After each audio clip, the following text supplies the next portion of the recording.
te toi whaatalo whātu le nei tae au, o si mai il whaafonga o Talafoala Radio Samoa. Ua whaia nei le wafui au kilani ma tau ranga la ua tu la fono mo le saunga le mua New Zealand, ma ona tua Oil Pasifika. Ua tu ua ia ele so upo le wafu tele New Zealand i au kilani, Matt Ball, le malo e whaapea. E leo mausa li tu la fono le COVID whaatatau i tangata whai ngā luenga i lungo vaa, mai atunu i fafo, lea e a whea New Zealand. I le taimi nei o mawhai lava e tangata whai ngā luenga i lungo vaa e a whea au kilani, o na taunu umai ma nga isa o lava e siaki mawhai ai si ngā luenga i lungo vaa la o loa mai fafo. E au noa ma le whai o ni siaki o le COVID ma wha anofo e sea. O se lape e talitonu le wafi au kilani, o i tonu lea na mafuai o na afia se tasio insinia au kilani le umai o ngā luenga na whai ei lunga, o se tasio va au whaingoina Sofrana Serville. I reporte le News Hub, o le aso lava lea e tasi le ngata o ngā luenga i lunga le vaa, a e sa iei fo isi tangata whai ngā luenga, e whaapea o ni Filipino, le ana whele lei whaapitoa mai mo le kilia ino le vaa ma o nei tangata mai fafo e le i whaia ni siaki pe whaanofo e sea. O tu la fono o whaia nei e pūlengo wafui au kilani matauranga, o le a le mawhai o na nga isa o tangata mai atunu uma maolo o whai malanga mai e ngā lulua i lungo vaa mai fafo pe a le whaanofo e sea mo le se fulu whaaso.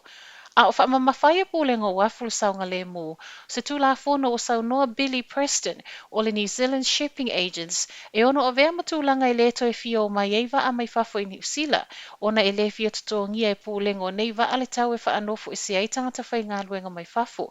O siaki nei o tangata whai ngā luenga i maua lunga le tūlanga ono la matio o lātou soifua le COVID e peo i lātou i malai vaa lele wafu manofuanga o whaanofo e sea i tangata. Na tā ua ai le tamaita i pale mia i le masino au kuso ina o fesilingia i le leo na whaanofo e sea o tangata whai ngā luenga. E le isila fia i le kāpeneta, a mea, e le o le leo na whaatautai a siaki o i lātou nei. Ma o le toila langa ai e pūlengo wafu le saunga le mua tangata whai ngā luenga, ua whailoa mai ai le minister so i fō malo loina. Chris Hipkins, o se aso o le vai aso nei, a tonu o le a whailoa mai ai le whaamalo si o siaki, mō tangata whai ngā luenga mai fafo, e ui, e le i manino mai, pe whaafewhea la le whaanofo e sea. Mai whaamamonga o tanga luenga o whemalanga inga, tolu se lau luas fulwhātangata whai ngā luenga i lungo wa mai fafo o mai au lufale mai i New Zealand, o lona winga o i lātou umanei e le i whaia ni siaki ma whaanofo e sea. O le aso na nafi lea na whaato ato e fo e toile ta ita e le New Zealand First, vau vasa manaya Winston Peters, mō le ulua i taimil pale mene, talu mai na mai alwhainga pālota. Vau vasa manaya na whaiai sa lātou tau mawhtanga le pōana pō manisi o lana vaenga. I report le News Hub, mai tau inai le le fia sau noa o vau vasa manaya le tui fesili o ia le autostala. I le fo i mai o vau vasa manaya malana pāti e no fo ia le pale mene mo le nei paia inga, o le fesili o ia nei, o le ale mana i mole New Zealand First. Ai pe whaamata e toe whaaluaina le tausanga i lua afe male valu. Lea ele i mafuta le New Zealand First mole tolu maasina ina ua umane fo ili whainga pālota ele i au sia pasene anga wa ai mole mota. I le matua o lona soifua wa iai nei, fitus fulu lima tausanga, whaamata e toe whaamalosi mai wau vasa mana i e peona toe whaamalosi mai ai, i le tausanga i lua afe sultas. Ua upuia nisi o kamupani whai wai tutonu ni usila, e a lao na lātou au maia li i whangongota mai isi atunu, ona e le te lese tupe tutong iai. Betai, ua tali se tasi o sui, e la pisi umanei tu o inga, ona o se whai unga o whaia, ma fua i le lava o tangata whaiwhaiwa, e ieile to mai maleanga waa, e whangota ina ngata i whale i tutonu le atunu. Ma sina ta alwaina whaatanga mai e il malo le mawhaio na au mai o le tusama le lima se lau fitus fulu tangata whai ngā luenga mai fafo, e whangota ina ngata i whale, peitai tala le te o New Zealand, tau tino ai se tasi o insinia o silia ma le se fulu tausanga o ngā lua i lungo waa, ua whiu e talo sanga i ngā luenga nei e nate le maua. Sauno ai Helen McCarroll le New Zealand Merchant Service, o tangata whai ngā luenga nei mai fafo e maua lalo tele o lātou tutongi atunu o lo au mawai. Ma e le fau feuta na inga whaapenei, o le sa ili mai fafo o tangata whai ngā luenga, e taungo fie, tali tono fo e makara, o se whainga ua toe whaaolaola mai el ko viti mō na a whianga i atunu ese mtamau a inga.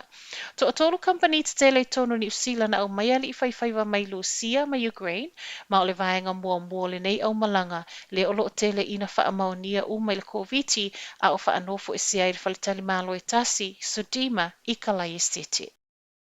Trick or treating o le whaupunga walawi loa i le whanau lai te fia fia a whaleo a inga mo le Halloween. Ona o le koviti ma le pui pui o saunga le mua tangata. Ua whai ai le street o Dignan i Point Jevelia, le whai unga tau fia lea masani mo le tausanga le nei. Street le nei o Dignan ua lawi loa i le telo ana pol kalame wha fia fia i le whanau i aso wha pe nei. Sau no le sui wha aton sili le sui fo malo loina. Dr. Harriet Carr e matua i wha amu ia lava i tangata ni usila o lea ua i le level tasi. O lona winga, ua mawhai o nao e tu i whaleo a inga mawhai le trick or treating mō lo le sua malie. Pa ngā lea, e ta tau ona whaia ma le whautauta. Ono nisi o whaleo lo o whaanofo e se tangata lo o maua lunga le ono la matia o le soifua lau tele ia unga o le koviti. Lona lua, o nisi o tangata lo o maua ia unga pe ua a fia fo il koviti, e le ta tau ia i lato nei o nā ngā i whaleo isi a inga. Whaamanatu mai ei foi ia i lato o lo o whaamanatu ina ma fōfua e anga i atu tangata i o lato whale ina ia download ma wha o ngale Apple koviti mō whaamaumaunga. Whai watu i tala mai tonga, ua toe whaopopo isi vai aso le tūlanga o whaalawalai whaafosei po le state of emergency mo le malo o tonga, e o mai i le so o se fōfuanga o lo o manuia e ala lea i le lea ni cases wa reporti e tutonu o tonga. O le tūlanga o whaalawalai whaafosei na amatalo i e tutonu o tonga mai le aso sfulu lua o masino mati, ma o lea ua toe wha wau bea se ia o i le aso lua tolu o novema. O tuutuunga o lo o wha wai, o le whaia leo sa i le po, e leo ina e leo ma le ami a to ai mawhai numero whaatapula o whaatastasinga o lo tu mau pia lava whaamamaluina o le tau mamau mai isi tangata ese po o le social distancing. Tala nao le nei tae ao manuia tele nei aso.